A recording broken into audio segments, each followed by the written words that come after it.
యాగంటి రాజనరసింహ స్వామి దేవస్థానం గలదు. ఇక్కడ ఇది చాలా పురాతనమైనటువంటి దేవాలయం.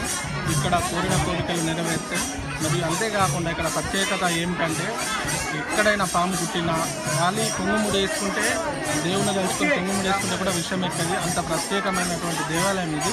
ఇక్కడ మొక్కి ఇక్కడికి వచ్చి దర్శనం, ఇక్కడ చెరువు ఉంటుంది, అక్కడ స్నానం చేసి తడిబట్టలతోటి దర్శనం చేసుకొని వెనక్కు తిరిగి చూడకుండా వెళ్ళిపోతే మనకు కళలో పాములు కనిపించిన, పాములు వెంబడించిన అన్నీ పోతాయి, దోషాలు పోతాయి.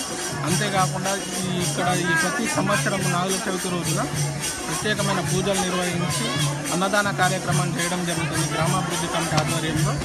ఇటు దేవాలయంకి వేల్పూర్ మండలమే కాకుండా చుట్టుపక్కల మండలాలు మరియు అలాగే జిల్లా వాసులు వేరే రాష్ట్రం నుంచి కూడా చాలామంది వస్తూ ఉంటారు ఇక్కడికి ప్రతి సంవత్సరము. ఈ పంచమ రోజు ప్రత్యేకమైన పూజలు నిర్వహించడం గ్రామాభివృద్ధి కమిటీ తరఫున చేయడం జరుగుతుంది. ఇక్కడ వచ్చిన అందరికీ ధన్యవాదాలు గ్రామాభివృద్ధి కమిటీ ద్వారా తెలియజేస్తున్నాము.